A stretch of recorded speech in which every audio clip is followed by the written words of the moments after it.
weighs 427 pounds. He's a completely mobile computer, specially programmed for police work.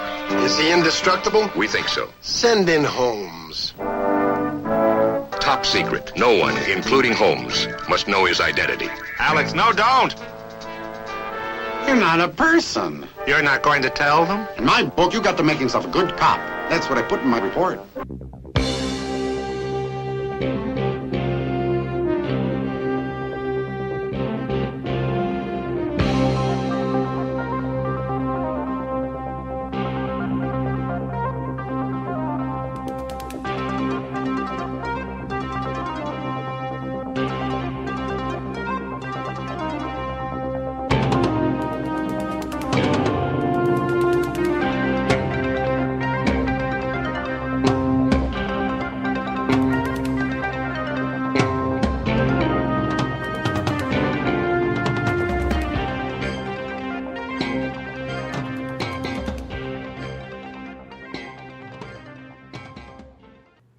Hello, everybody, and welcome to another installment of Pod Stallions. I am Brian, your host, and with me, as always, is Jason. Hello, everybody. That's where you talk, yeah. And our subject today is yet another one that we have mined from you, the listener, and we'll have to give credit when I look it up, and that is Sci Fi Sitcoms, which was, I think the suggestion was sci-fi comedies, but most of them are sitcoms, and, well, I've watched a lot of these things. I don't know about you, but oh yeah, absolutely. And then it's funny when we started thinking about it, because we just sort of decided on the topic not too long ago today. I thought, gosh, I don't know if I have much. And then suddenly it was like, well, yeah, of course we do, because there's stuff that you wouldn't necessarily even think of to fit that category, but it does sort of fit into that category. And you know, most of them are kind of short-lived. You know, there's not a lot. Yeah, I mean, we kind of live in a golden age where things get more than one season. But, I mean, most of the sci-fi sitcoms I watched as a kid were not even full seasons, 13 episodes and done. Right, yeah. And it's funny how many of the things that, well, there's a few that we'll probably talk about that if it were, had they worked in, I mean, a lot of them are British as well, but I think had they worked today, that's their first season, or had they been an American thing, we would have gotten, 6 seasons of it or something. Yeah. But a lot of them just kind of come and go. But real quick, I just wanted to, this falls into everything we sort of talk about here, and I think the listeners that we have would sort of appreciate this. I know that, I go to Comic-Con every year. I have done for 12 or 13 years. Occasionally, hit something here in LA. WonderCon is coming up, I think, beginning of March or beginning of April or something. And I'll tend to go to that. But something like a Doctor Who convention. Which we don't get them here anymore at all.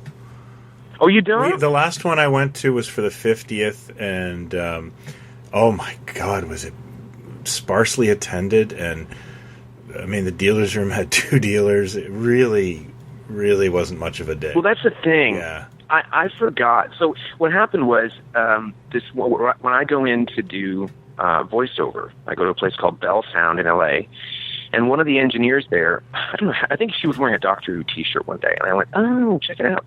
Start talking about Doctor Who. She's a big fan. Her boyfriend hosts a pub night every month. They watch episodes and stuff like that. Fun stuff. Anyway, she eventually says, hey, are you going to go to Gallifrey 1? I think it's a yearly thing in LA up at the Marriott or the airport. I said, no, I didn't. Anyway, she ends up getting me a ticket, basically. And the ticket covers the whole weekend. I paid for it and everything, but it covers the whole weekend. And I thought, yeah, I'm going to go out and enjoy this. And I remembered as I'm driving out, it occurs to me, yeah, I did go to this thing a few years back. Yeah, you told me about it. It was really bleak. Like Peter Davison was there, and I think Janet Fielding and Sarah Sutton, I think, but it was incredibly sparse. The dealer, like you said, the dealer room, even the room when something was happening in one of the rooms, like a talk or something, it was really sparse. Well, this thing, holy cats, did this have a lineup? Lala Ward, Louise Jameson, Peter Purvis. How do you say her name? Annika Wills? I've never had to say that out loud. I have no idea. I think, Annika Wills, Fraser Hines, Paul McGann. I mean, a lot of I couldn't people, believe old the and guest new. list. It was a stacked deck. Yeah, it really was. And again, I kept thinking, I'm going to get there, and I'm going to, have to be waiting in line for hours to see these people. And no, they're just kind of scattered throughout the dealer room, sort of. And if you do wait in line, you're only in line for like 5 minutes to get up to this. They all want to talk, and they're really... Anyway, I had such fun the little time I was there, and I got a bunch of autographs, Louise Jameson and Lala Ward and Fraser and Peter Purvis and this woman, June Hudson, who is the costume designer, did Baker's maroon costume his last season, Tom Baker. I just had this great time. And there was actually, oddly enough, for this episode, Hattie Hayridge was there from Red Dwarf. She was, and she looked dynamite. Oh, yeah, and, she was the computer. It was just Hilly, right? Yeah. And it was great. It was really fun. I picked up a couple of cool toys and some cool like animation like some Flash Gordon animation cells and a few books and some odds and ends, but really orderly and nice, and it was very cool. But there was one moment that really sort of turned my blood cold, and I'll tell it really quickly. So I'm waiting to talk to June Hudson, who is the costume designer, and let's just say she's up there. She looks amazing. She's dressed to the nines, looks fantastic. And there's a gentleman in a suit next to her. It's probably her handler or something. And I think the thing was $20 for an autograph. For an extra 10, you get a picture, one of the postcards that showed her designs, and you have her sign it. And there's a kid ahead of me, and he's, he didn't seem like he was touched in any way. You know what I mean? He just seemed like a giant nerd. And he had this wooden gold ray gun in his hand. And she says, "Oh, what have you got there?" And he says, "Oh, this is my ray gun. I made this ray gun, and it's made out of wood, and it's good. And it's gold, and it's got signatures on it." And he starts to tell her about this, and I can just feel it coming. And he says, "Yeah, and people have been really nice, and they've been signing it, and, so whatever." Because she just had taken it out of his hand to look at. And, he then drops the ball, people have been signing it. She turns to the manager and whispers, "Oh, he wants me to sign it." And the manager was like, "No, that's not, And God bless her heart, she pulled out a Sharpie and signed the thing, and then gave it back to him. So when I went up to get my autograph, I gave an extra 20. Yeah. And I said, "This is for the guy ahead of me that didn't pay for his autograph." And the manager dude was like, No. I said, no. And I looked at her and I said, "You have given such enjoyment for, forever. This stuff is so iconic. This is a small thank you for what." But it really turned my stomach. that I mean, this woman, but this little lady gets on. So I wanted to say, if you're listening, kid with the gold wooden ray gun, don't be such a yutz. Like this, getting on an airplane to come all the way here to this thing and to try to make a few bucks off a thing that she designed, 40 years ago, that she doesn't get anything off of. Mind you, back in the day, when I used to go to Chiller Theater, you could get them to sign any guest to sign the program for free, and I used to really like that. Yes. Because I remember those days too, Yeah. And there used to be. But I'll tell you, that's exactly why the lines were so sparse. That's exactly why I could get up and talk to these people, because nobody wants to pay for an autograph, and somebody figured it out, however long ago it was, that there's money to be made at these events. Oh yeah, no, I don't blame them. I've certainly paid for a bunch of autographs in my time, and I still will. But it certainly makes everybody a little choosier. I think it shows.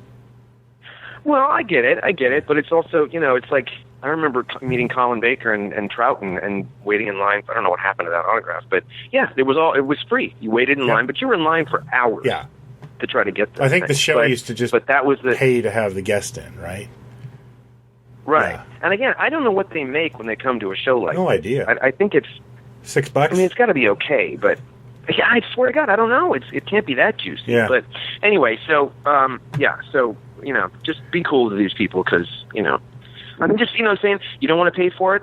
Don't wait in line. Especially when don't pull they're that. not a Paul McGann, like who's going to make Yeah, exactly. They're yeah, I feel you. Exactly. So yeah. So anyway, that just burned my britches. What grinds your gears this week? All right. Well, let's talk for. So let's get started with. Let's talk comedy. Let's lighten the mood. Well, I want to just at first. I want to talk about a couple that predate us, and I haven't seen these. I've seen one of them, but in the '60s there were a few. Some of the memorable ones were a series called "It's About Time," which is about astronauts who travel back to caveman days. I've never seen the show. Oh yeah, but I've seen the Lunchbox a million times at toy shows. And I remember reading about that years ago. One of the earliest ones I can find. It's a black and white show. I did find it on my Roku and watch an episode. It's called My Living Doll. It's about a guy who builds a robot that is Julie Newmar, and oh my God, if I made that show, it'd probably have to be on HBO. But right, this was My Living Sex Doll. Yes, that would be yes, called. well, yes. But my living doll that I have a sexual relationship. Yeah, with. It surprisingly didn't last very long. So no, really, no, it's one season. So let's fast forward to our childhood, and I think the first Small Wonder. No, we'll get there. And move up to Small. Well, similar to Small Wonder, I would say the first sci-fi sitcom I ever saw was Holmes and Yo-Yo. Yes. 1976. But was that a half-hour show? It was a sitcom, yeah. It says 1976. See, my fuzzy memory. You know what? You're getting it mixed up with Future Cop. Yes, with Borgnine. Yeah. Borgnine is next to Borgnine on the bus. I must Borgnine's have watched finest. every episode of Holmes and Yo-Yo as a kid, which isn't hard because there was only 13. I remember, I was a big fan. And you know what's funny about it? Again, we've talked about this a million times on the show. That our young brains were able to hear a voice or see a face and go, "Hey, that's the guy from." Which the older I get and the more I do it, the more it happens to me. Not only, unless you sort of have a brain that's wired the way ours is, like a geek sort of brain that remembers this, crazy stuff. Most people aren't able to do that, or they don't do that when they see a face. They don't go, "Oh, it is the guy from," and we're the guys that will watch a movie, for an hour and be sitting there not paying attention to the plot, thinking, "How do I know who this guy is?" And I remember watching that show thinking, "Oh, that's the guy from Macmillan and Wife. He was their Yeah, he was their buddy." I remember John him Schuck too because my folks watched Macmillan and Wife. Right. And then he got another. And he was- John Schuck got another sci-fi sitcom, sort of the Turnabout. Do you remember Turnabout, where the husband and wife switch brains? No. That was, I think, the next year. No. Oh yeah, he kept going. But it sounds ahead of its and then time. I think he ended up playing Herman Munster at one point. Yes, he did. Yeah, in that. And then he ended up playing a Klingon. Yeah, that's right. He got around. Undiscovered Country. Yeah. Or no, not Undiscovered Country. 4. Star Trek 4, right? The whales? You're right. The whales. Yeah. The whales? Yeah. Right. And yes. Yeah, but the one. Wait, what was the one you said with the switching the brains? Turnabout. It was actually a movie, and then it's a classic movie, I think, and then they turned it into a television series. I want to say like 77 or 78. Anyway, it's got a sort of a Little John, 79. Little John, Big John. vibe. Yeah. They switched brains, and it was him and Sharon Glass. I didn't know that. Sharon Glass. Yeah. It's been I haven't seen that show since '79. So, but I remember watching it as a kid and going, "Hey, that's Yo-Yo." So Sharon Glass back in the day, was pretty tasty. All right. Not gonna lie. Yeah. And then of course she was and Susan St. James, for that matter, yeah. from Macmillan and Wife. Yeah. Hubba. Yeah, she was cute. But gravy. Is she still alive, Susan St. James? I believe Or did she so. die? I haven't heard anything. I'm gonna have to give her a call. Yeah, see how she's doing. Yes. I don't know what the earliest one. Those are probably the earliest ones, right? Because the next one would be Quark. I was going to say Quark. Quark, I remember. Yeah. I remember watching that when it was on, and I remember. No, this can't be right, because I remember seeing it in Starlog as well, but that had to be well after. I wasn't buying Starlog in 1978. Well, and the fact of the matter is that Quark lasted 2 months. So it would, right. You know, the ink wouldn't even be dry on Starlog before Quark was canceled. Yeah, was that 70? Was that 78? It was February 1978, and it was canceled in April 1978. Yeah, and I remember watching it again.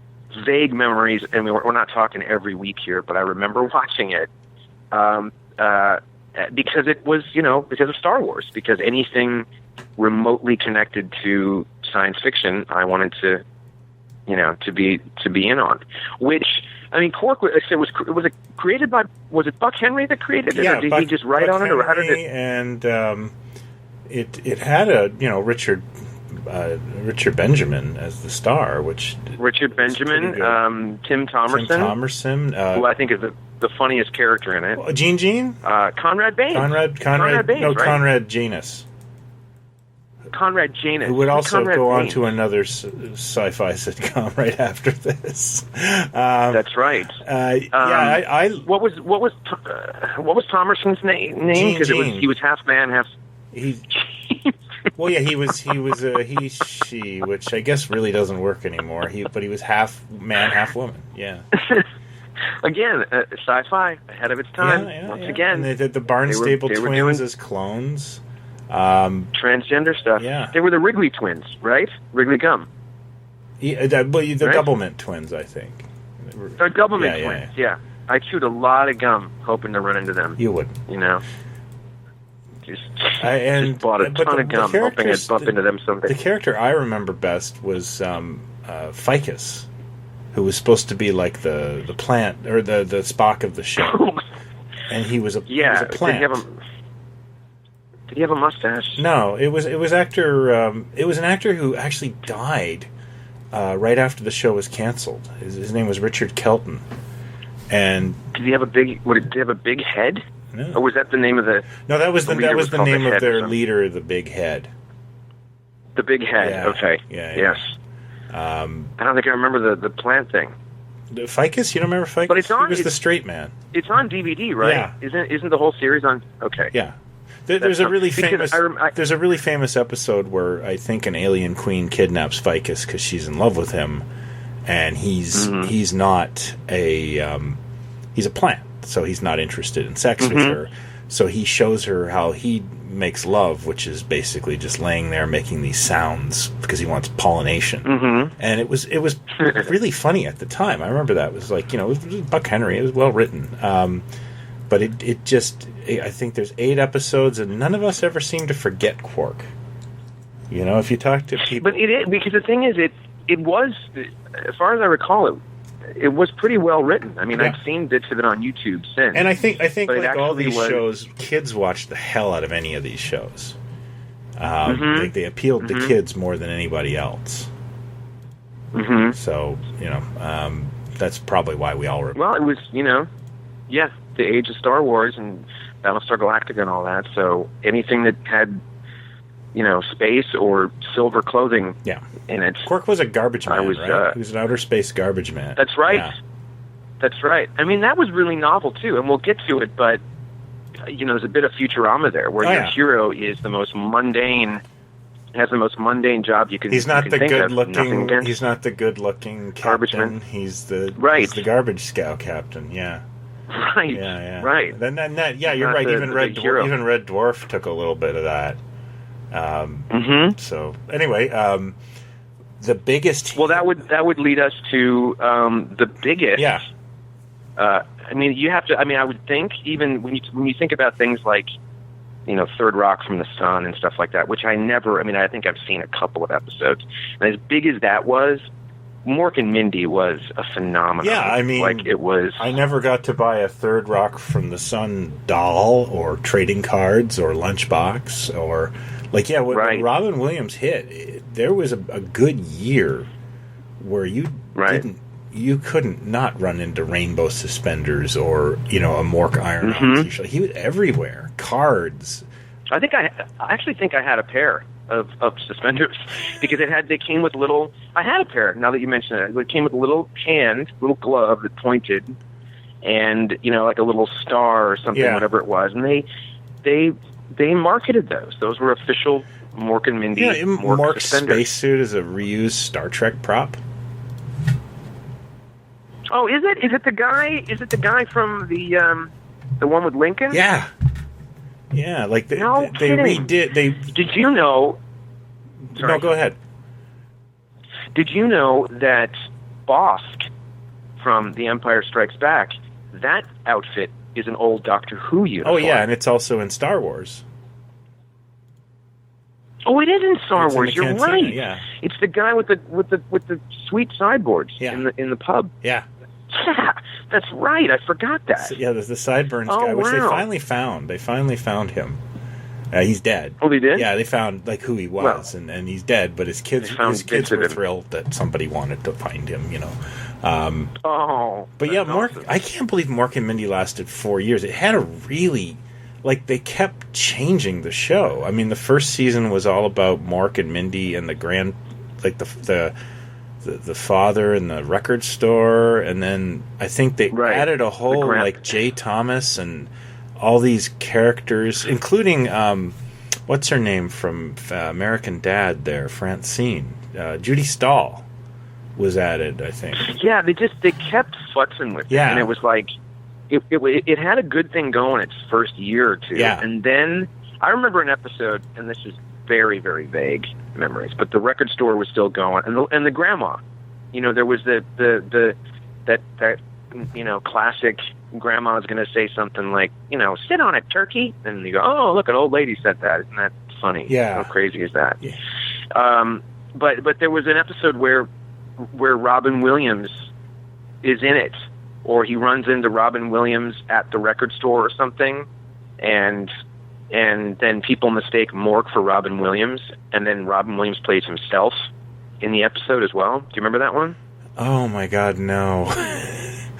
and there's like a display. There's a display in the record store, the cardboard display of Robin Williams' new album, and Mork's going, I don't look anything like this guy. It way jumped the shark. Yeah. Like in its second. I'm wrong. I'm wrong about Francine, but it's Jim Stahl they added. I don't know where I was getting that mixed up, but yeah, they added all these new characters, and all the recurring characters disappeared, I think, for a while. Yeah. And then, of course, we should talk about the elephant in the room in the fourth season, adding Jonathan Winters as their kid, and just letting Robin Williams and Jonathan Winters just eat scenery for whole episodes.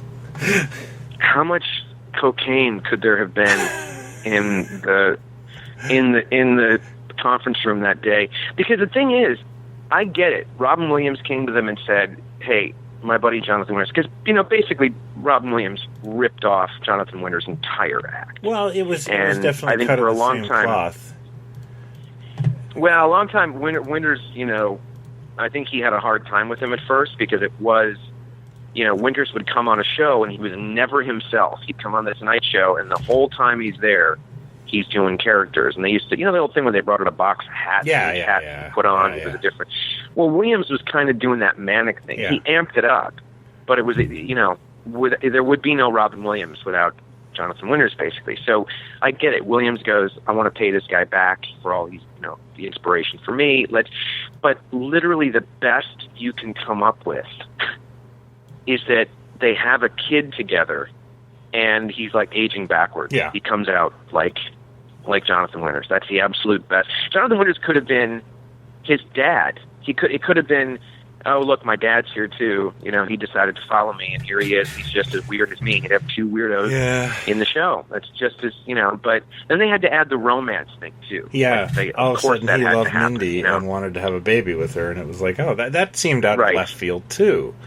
Because Mork seemed kind of asexual prior to that.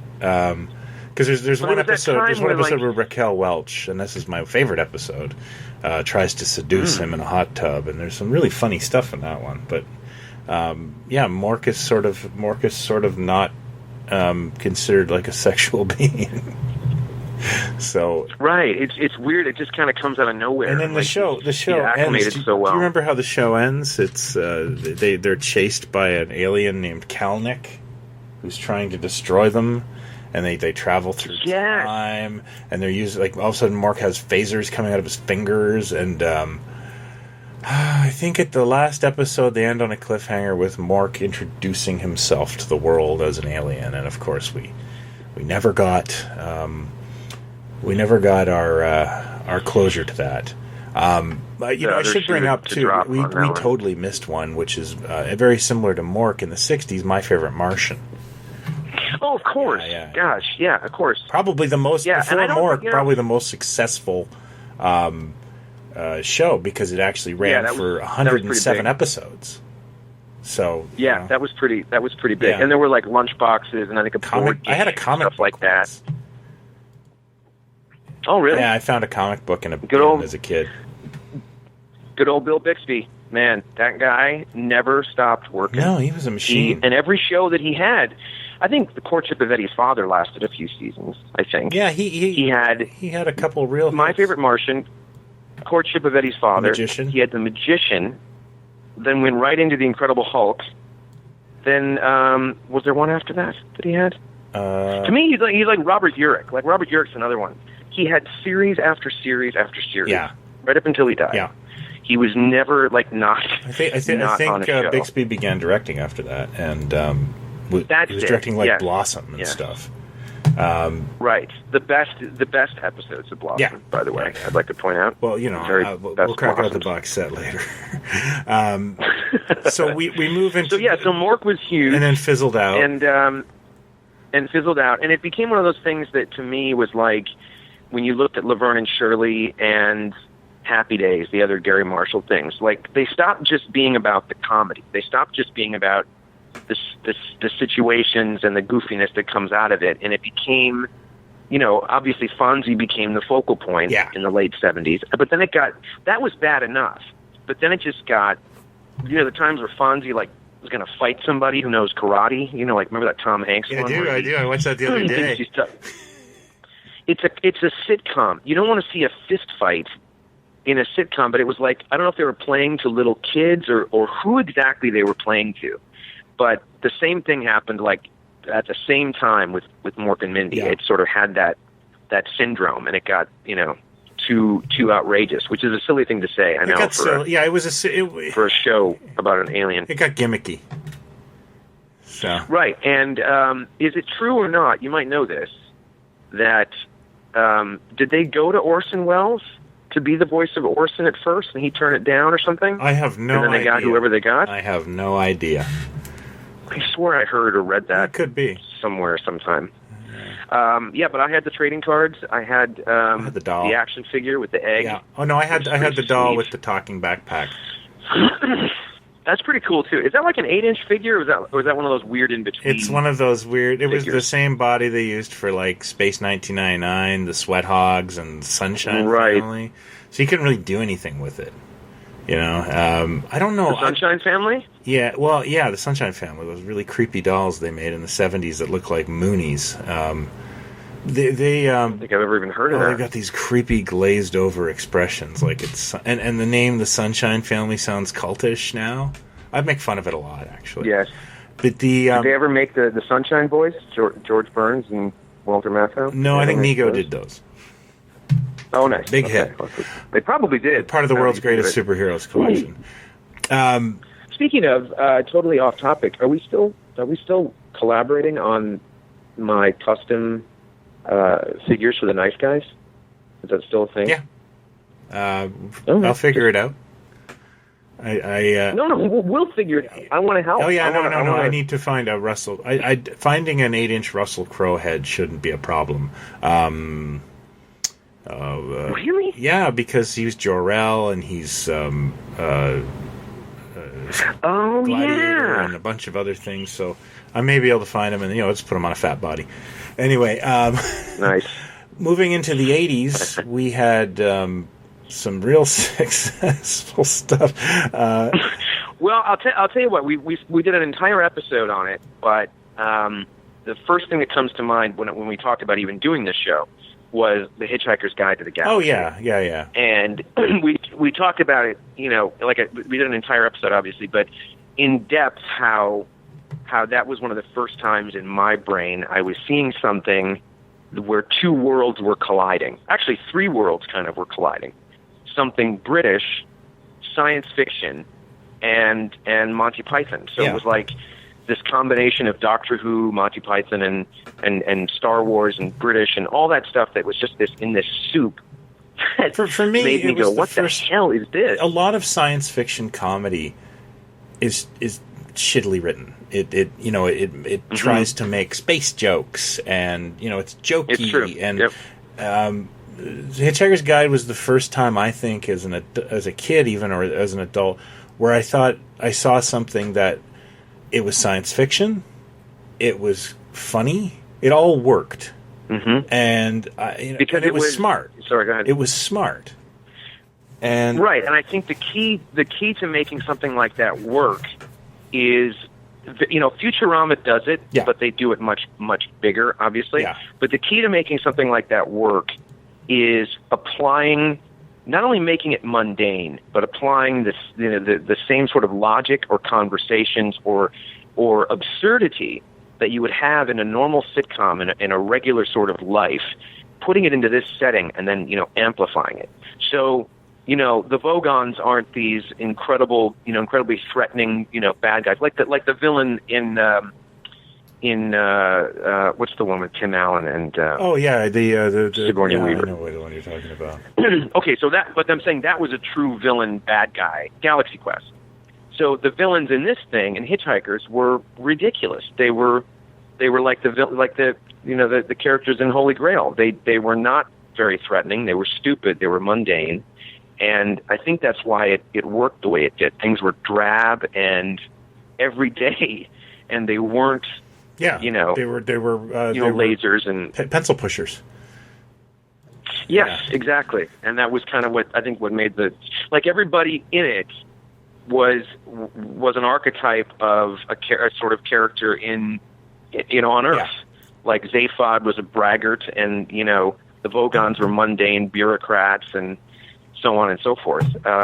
And I think that's what made it work. But that thing blew my head off, and of course I became a Hitchhiker, Douglas Adams fan for the rest of my life. But so that's what I think of. And then you said there was one in that Small Wonder. Small Wonder cannot be the next. Is that the next one? 84 to 89, and I watched a whole bunch of this with my jaw open, like completely mortified at this show. It was always on Saturday morning at 6:30, and before I go to work or something. It ran from 84 to 89. From 84 to 89. It shouldn't have ran more than one episode because it was god-awful. How on earth did that thing run that long? I had no idea. Let's break it down. Creepy family and a creepy father invents a little girl robot. And it's a kid who's acting like a robot. And I don't know if the show had some sort of big crescendo or if it had some sort of finale, because I probably only watched a few episodes of the first season and was just horrified. But it ran forever. But it's the kind of thing that, again, you go, this is the, I know that ALF, I think ALF was on the air in 84, 85 or something. ALF came out, I think, around, I would say 85, I think, is when ALF came out.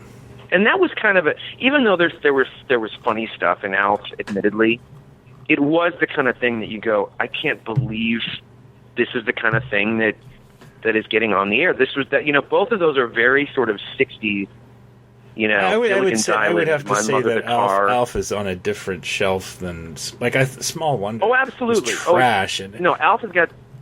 Yeah, ALF is a run-of-the-mill sitcom. But I'm saying to even push it out the door at that stage, that your lead character is going to be a puppet from outer space, kind of thing, or sometimes a man in a very unconvincing suit.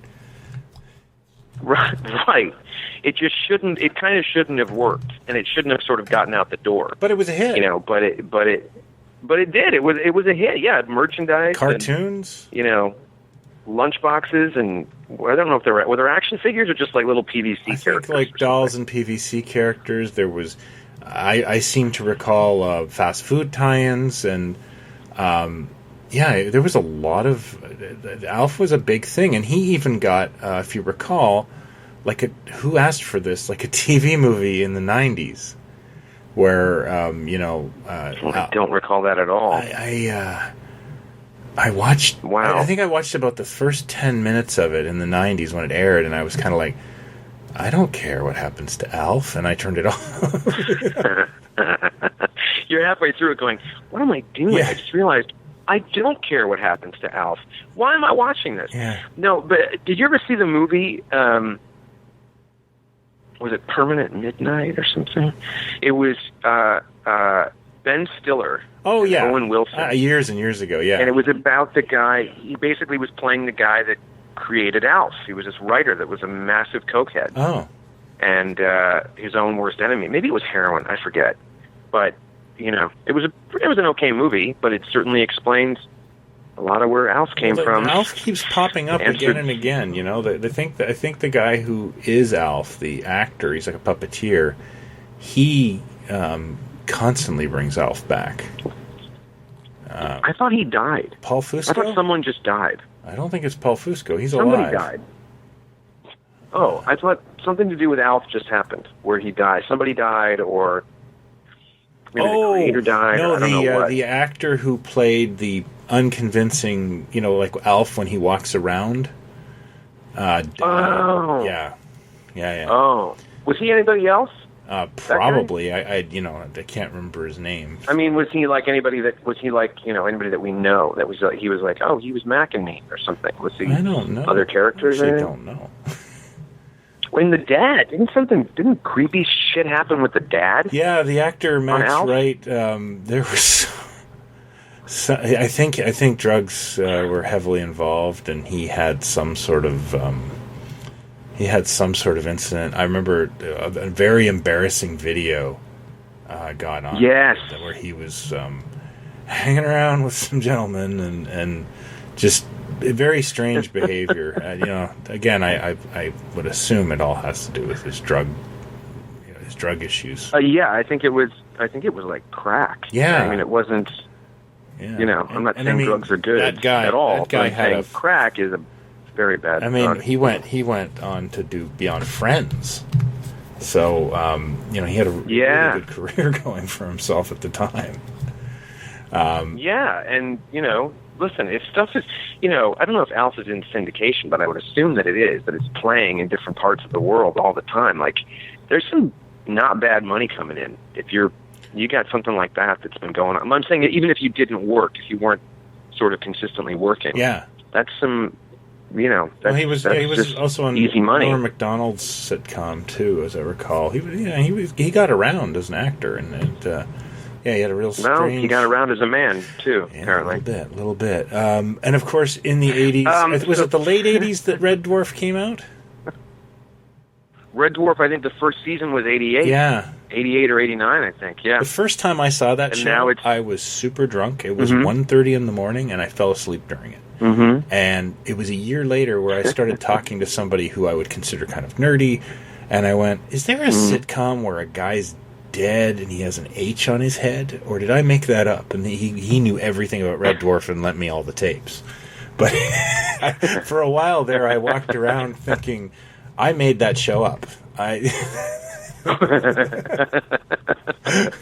Well, you almost could have, because it is a goofy idea. Yeah. I have to admit, I am not a Red Dwarf guy. I have nothing against Red Dwarf.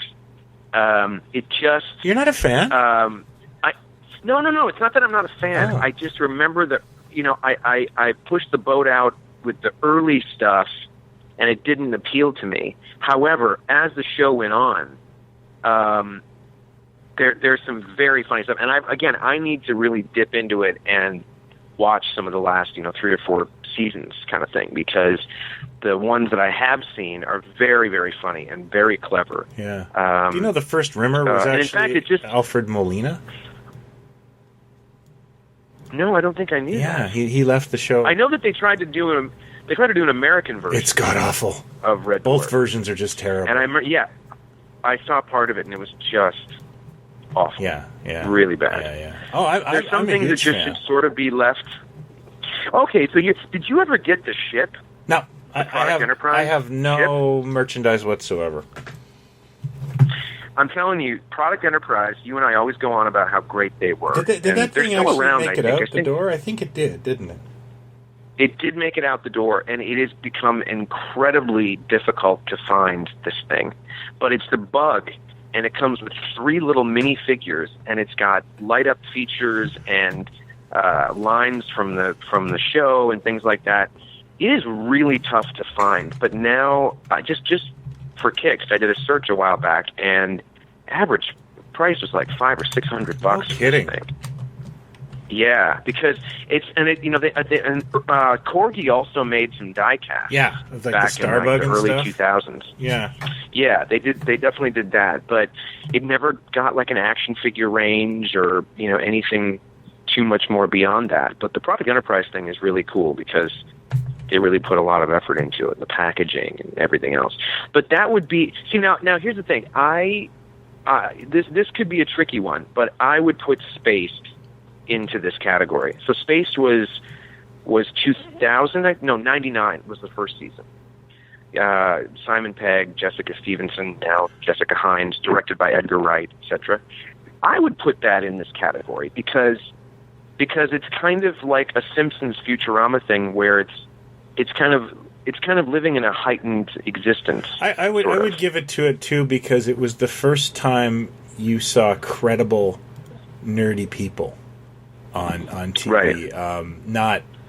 Not like I always hearken to this, but I find The Big Bang Theory painful to watch personally because there are these cartoony caricatures of what nerdy people are, or people who are into It is, and it is difficult for me to comment on because I understand where you, as you know, we have a license. Yeah. But having said that, not my bag at all. But you're right, and it's funny you say that because I think either in one of the documentaries or an article I read a million years ago, Simon Pegg was saying, trends, love it or hate it, you can't deny that it was a big deal, and there were some funny things. I never took to it, but he was saying how there was some good stuff there. But he said we'd watch this stuff and think these people I don't know anybody that looks like any of the people in this show, and I certainly don't buy any of the dialogue. And so that's kind of one of the areas that Spaced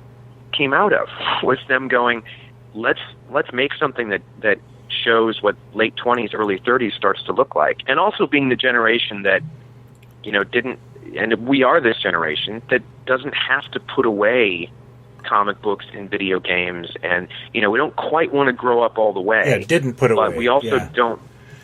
Yeah, we don't have to put that stuff away. It's also become more. There was stuff in there like him burning his Star Wars stuff because he saw Phantom Menace. That was like, right. I watch the show now and it's like it's okay, but at the time it was like such a breath of fresh air.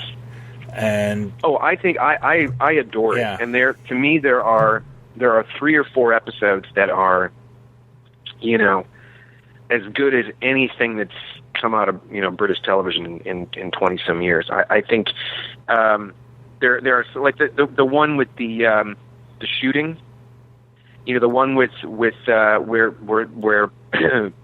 Simon Pegg's character says, men have this. Somebody was saying women are on the same cycle if they they work together long enough and they've got this connection. He said, men have it too. And then Nick Frost goes to pull a gun out of his jacket, but it's he's using his fingers to go shoot Simon. And then they have this imaginary shootout, and then all of a sudden Brian gets up and starts it. And then they bring it into the show later on when they're about to get beat up by that gang of young guys. That's very surreal to me. That's like that plays on a surrealism that it seemed to be in a heightened sort of universe. Yeah, a lot of the stuff that went on that didn't make sense, or little time things. And so it to me it was, yes, the credible characters, but also there was a sci-fi sort of vein that kind of went through it. Things didn't make sense all the time, and they jumped around with time and things like that. So yeah, I would definitely put that in there. You missed two. And we skipped from the 90s there, and there were two little bumps in the road I wanted to bring up. Actually, three. Oh, please do. Which ones? The third Rock from the Sun, which was 4 aliens. And that, that started out great, and then I kind of lost a lot of interest. I think the concept was great. It just got too big. Yeah, it just everybody was just big. So big and broad. Yeah. Yeah, it's just play it real, and But there was a really funny humor episode, I think, where John Lithgow gets on a plane and says something like, "There's a man on the wing," and Yes, I remember that. That's my one takeaway. I did like it for the time, and then obviously that was great. And then I want to bring up, and I'm Which sorry, Homeboys from Outer Space. Yes. This was on I'm going to say, was that 94, 93? I remember I was living in the city. I want to say 94, 95. I watched every episode of this because it was such a train.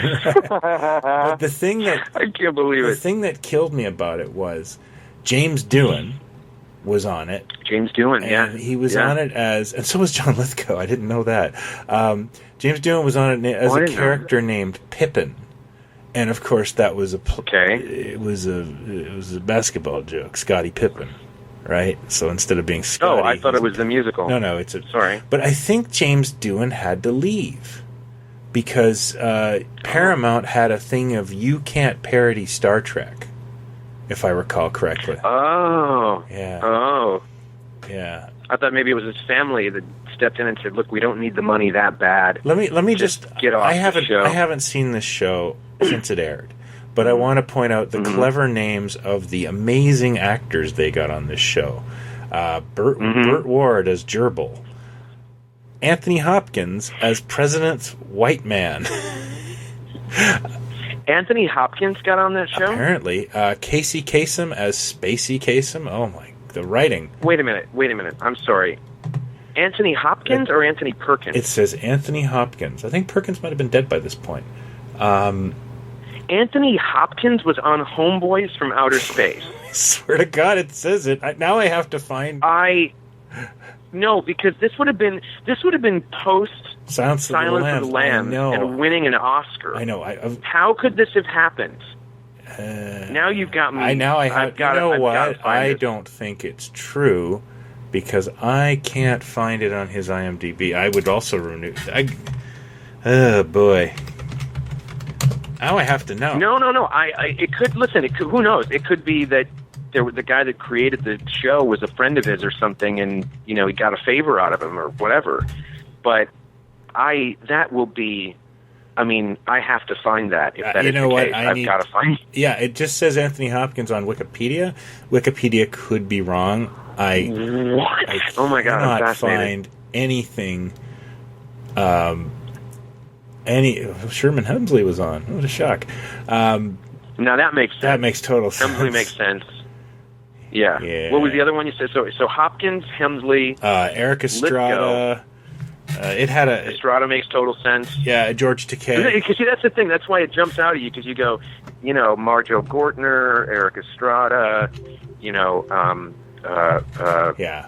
I can't back that president thing up at all. So I think it might be crap. Steve Landesberg and John Gielgud. Yeah, suddenly it jumps.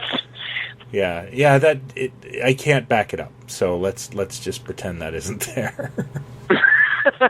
I'd rather believe that it is true. I got to find it. So we'll dig it up. Have to get the box set. I mean, it wasn't it? I seem to recall that there was a little bit of uproar about it when it hit. Yeah, it was people saying this is stupid. Well, besides that, using the term homeboys. Oh yeah, they thought that was deemed as racially insensitive. That it was written by. Yeah, it's very strange. It was garbage. Again, I want to point out, and I know I'm a broken record with this stuff. That, and again, I'm not trying to sound like Captain Television by any means. I'm saying even things that I've worked on that are instantly forgettable. Things that that are nowhere near the kind of exposure necessarily, or even the budget of something like Homeboys from Outer Space on UPN. I mean, I've worked on things that the world has never seen, will never see. I've worked on shows that get canceled after 2 episodes, game shows or things like that. I'm saying even on that level that I'm on, there are meetings upon meetings upon meetings to move a piece of paper, to decide what the name of a thing is going to be, and which eye should, make that noise, don't make that noise when you fall into the pit, or, just these ridiculous, the minutia that's so top heavy on all these shows that takes so long to get anything done. But nothing you don't just go, let's go make this show, here's what it's going to be called, let's film it on Friday, it'll air on Monday. Everything takes forever to get moving. Yeah. This Homeboys thing, we didn't just wake up one day and it was on television. This came out of somebody's mouth and kept going. It went from the pitch to, write up a treatment. Well, you know what? I'll tell you what. Write a script, write a pilot script, and it kept going and kept going. It had to get through the network. It had to get through everybody in creative, et cetera, et cetera. And somebody had to approve calling the currency shabdibs. Yes, and I guarantee that was a week and a half's worth of conversations to even get there. And it got made, and it got on the air, just like let's do it. It's the dad, and he makes a robot, a kid. Like, well, why? Can they not have kids? No, they can have kids. He just wanted a little girl around the house that's a robot. Why not a robot man? Those conversations were held, and something got made, and then it went on to be on the air for 4 or 5 years. Yeah. And the Homeboys thing goes on the air and it's on for 6 episodes or, whatever. But it's always shocking to me when these things get to television or anything, a film or whatever, it doesn't just, someone doesn't just cough it up out of their mouth and suddenly it's there. It takes forever to get anything creatively done. Have you ever seen the other one that it aired in the 90s called Whoops? That Fox, I think, let anything go at this time, where it's about... Was it based on Whoops Apocalypse? Well, it was the survivors of a nuclear holocaust. They live in an abandoned fire. Like, it was supposed to be Gilligan's Island. That sounds familiar. Yeah. That kind of rings a bell, actually. It was, I think it aired after, Married with Children, but it just didn't, nobody watched it.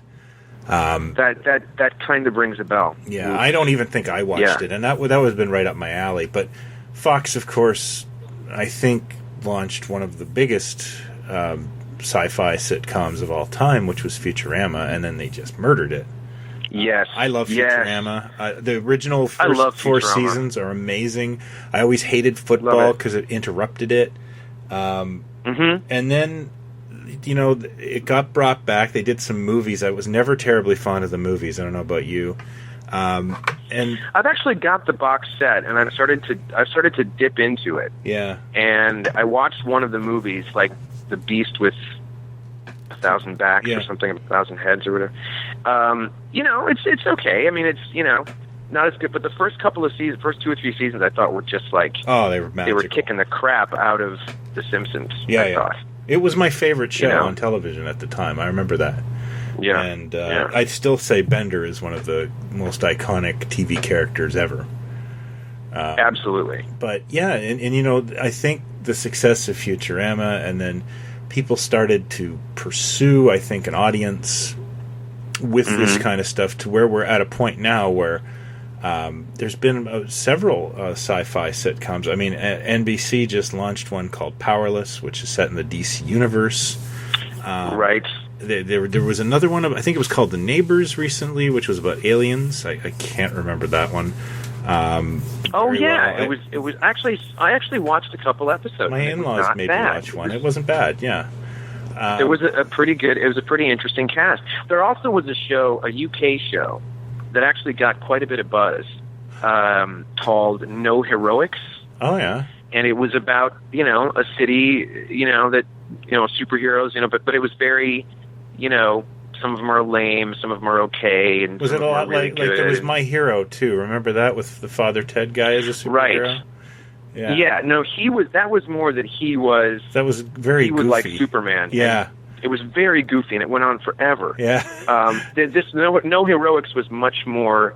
It was much more politically incorrect and not a family thing, and people really dug it. I didn't like it, but it's kind of a precursor to what's going on with this what was it called? What's the one you use? Powerless. Yeah. Actually, you know what? I'd actually throw this into the list too. Now that we're getting kind of up to date. Yeah. And that is a show called The Mighty Boosh. Oh yeah. Which is really absurd. It's surreal. It's insane. You know, we've talked about Rich Fulcher, obviously, and he's a friend, and Rich was on it. But if you've never seen it or heard of it, please check it out because it's, you know, hard the to describe. Zooniverse is what that first season. Yeah. They said, you know, it's science fiction and it's horror and it's surrealism but it's definitely, you know, it definitely has that audience in mind that's going to get the jokes and get sort of the references to science fiction and, you know, space. You just jarred one out of me, British, some of the same people in it. Garth Marenghi's Dark Place, which is purposely set as a lost 1980s horror show, but there's a lot of science fiction in it, set in a hospital. And honestly, they just nail that look and vibe of a crappy TV show you saw some Sunday afternoon, and what the hell was that? You know, it just looks like it's so brilliant. It's early '80s British drama, written by a raving maniac who loves himself, and it's. I cannot recommend Dark Place enough. If you haven't seen it, seek it out. It is very funny. I would say Dark Place and you know, because Mighty Boosh, you can sort of you can point to and go, yeah, I can see the sort of, you know, the two of them are kind of like Morecambe and Wise, with the way that this one's really hip and this one doesn't get it, but then there's a lot of, you know, surrealism, like a Python-esque kind of surrealism, and there's a narrative, but it's weird, you know. But it is incredibly unique. There's not a lot that you could point to and go, well, that's like the Mighty Boosh. The Mighty Boosh is its own thing. Well, Marenghi is like, it's so layered. It's not just it's Garth Marenghi is a Stephen King type character. He and the rest of the cast are sitting down being interviewed about this lost show that never aired or only aired a few times or whatever it was. And as they're talking to the camera about the show, you're seeing clips from the show. Yeah. So I mean, that's mind blowing that you could pitch something like that. Someone go, yeah, go ahead, go do it. It's a complete one off. And Matthew Holness, who you know was Garth Marenghi in that, he shows up in stuff. He's definitely done. Did you ever see Man to Man? Oh yeah. Dean Lerner? Yeah. Oh my God. There's a couple episodes of that are just. And again, Richard Ayoade, who ended up having a huge success and being very well known from the IT crowd, he's his producer, right? His manager. He produced the show. He's his manager. Dean Lerner is his manager, and he's also his actor in the show. And the show is it's hard to do something that's bad. Like, you know, because everyone, you know, it just kind of, when people go out to intentionally make a bad movie, but Dark, right? And there's only it helps that there's only 6 episodes of Dark Place, but it commits to it. It really commits to it. And you know, they flub shots, lines. The writing is, you know, the writing is terrible. Dean Lerner can't act to save his life, and there's just Matt Berry too. Matt Berry is fantastic in it because people will now know from Toast of London, and he was in the IT season crowd. 1 of the Mighty Boosh. He was in the IT crowd. Yeah. He's in it as well. It's very incestuous. All these guys that and it's just, and Alice Lowe. The woman in it is Alice Lowe. Yeah. Who, has become quite she's just wrote and directed something that she's in. And there's a really horror thing. Dark story for her actress too. Like, if you watch the show, she's missing from the interviews, and as the show unravels, it's like maybe Garth Marenghi killed her. You know, like, you're not sure. It's really strange. Well, there's a bit of that in. there's some darkness in Man to Man too. Yeah. It's just Oh yeah. like, I think it continues. Yeah. So- yeah, like some guy that worked on the show or did something that's ready to kill himself, and Yeah. I don't remember if it happens in the episode or what, but it is. They're horrible characters. They're completely self-involved, horrible characters. But I think most people would know Richard Ayoade from The IT crowd. See him in Garth Marenghi. It's a completely different character. Dean Lerner and very Lerner dark. is just it's a very stupid science fiction show. There's an episode where they all turn into apes. There's an episode where they're I think being attacked by Scottish ghosts. I don't know. None of it makes much sense, and it's all very. And you know what's funny about this too is that from all of these guys, like when I was at the Doctor Who thing, the Gallifrey One thing.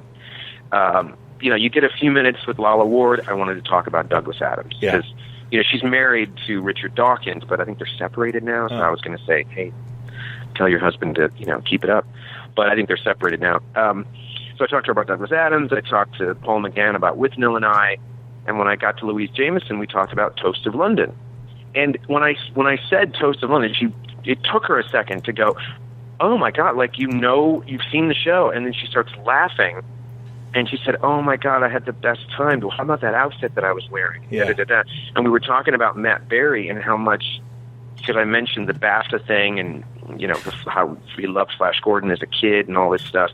And she said, yeah. She said, it's filled with all these references, and he seems to love Doctor Who and Peter Davison and all this. All these guys, and I think that's really what some of the Garth Marenghi thing is. It's like, it's their wink to, Blake Seven and Doctor Who, this low budget sci-fi stuff. Yeah, and that it's came wonderful out of the UK, and I hope there's and more. It's fantastic. Of it. Yeah.